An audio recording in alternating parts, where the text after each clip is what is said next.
Hey guys, welcome back to my channel. Today's video is going to be another foundation first impression, and the foundation I have for you today is the Tilbury Light Wonder foundation. My shade is in medium 5 and I've actually used it once a couple of days ago, and I feel like I have a better idea of how this foundation works on my skin.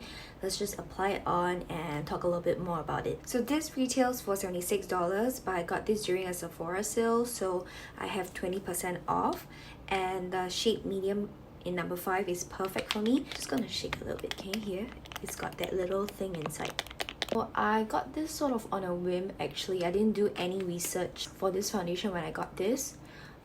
But apparently it's supposed to be like an anti-aging foundation. So I'm using my fingers first because this has a sheer coverage and I just wanna have minimum contact with sponge or brushes so I get the maximum coverage out of this foundation. I might just leave it like this because it's looking really pretty with finger application. No marking at all. Very pretty. I was actually intending to use my flat top brush, but during my first try with this, I feel like it shears out the product way too much. The areas where it's a little bit harder to blend, I'll just take a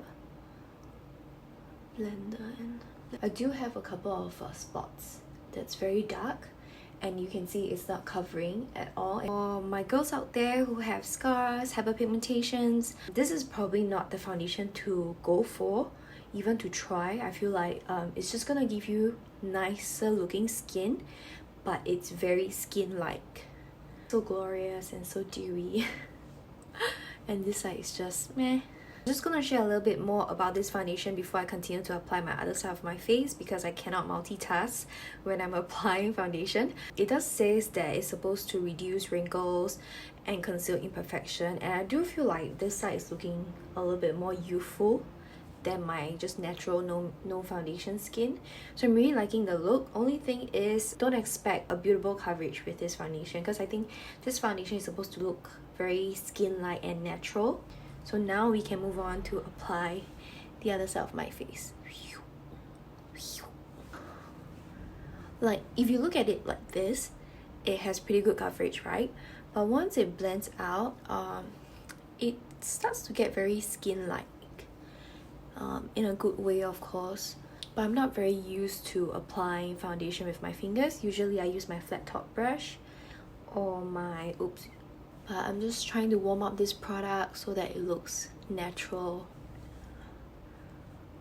I have some redness over my nose, and I don't think it covers very well. You definitely need a concealer. So that's that. I'm really liking it. So far the finish still stays as how it was when it was first applied, which is like glowy and very youthful. I'm not so sure about the wrinkles though. I don't have any dry patches today. I just checked.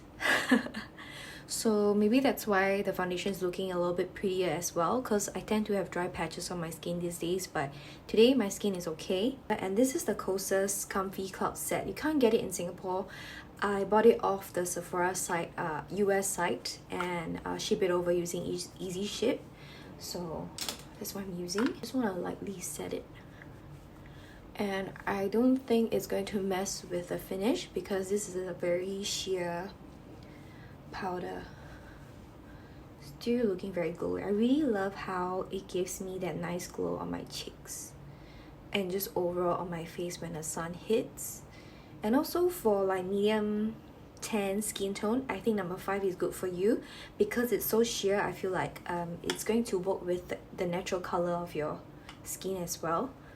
But this is pretty perfect for me right now, number 5. So a few things I want to mention before I end this video is that firstly, I wore it once a few days ago and I had my face mask on because it's compulsory to wear a face mask whenever you go out in Singapore.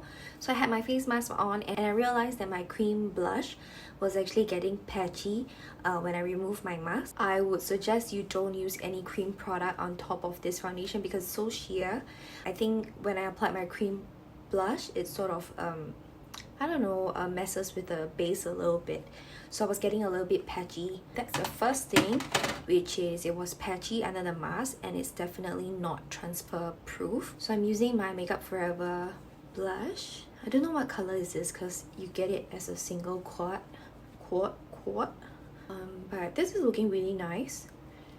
This is a matte blush, by the way, but you can still see that glow from the foundation. I do recommend applying or using powder products after you apply this foundation. If you have to wear your mask on and it's gonna be like in super close contact with your face, it is going to mess with your foundation a little bit. In terms of how it's setting, it's still a little bit tacky, but I wouldn't say it's like overbearing. But I do think that in a moment's time I might start to get patchy here, because this is like usually my patchy area. Yeah, I probably would see a little bit of it coming out in a bit. Overall, it has a really nice finish. I really like how it's so natural and very skin-like. It's also so dewy. You don't need extra step to make your face all glowy. This is a very nice everyday foundation base. And for moms out there, I think you're going to love this foundation, especially if you have close to natural, perfect skin, you have minimal hyperpigmentation or imperfections that you want to cover. So easy to blend with fingers as well. So yeah, I'm just like turning around so you can have a better look at this foundation, and you can see my spots. This is new, this is old. So I think I'm just gonna end this foundation first impression here. Overall, I do really like it. This is my second time wearing it, and I still think that I will continue to wear it just because it's so, I don't know, it's so pretty. Yeah, so I hope this video is useful for you guys, and I'll see you guys in the next video.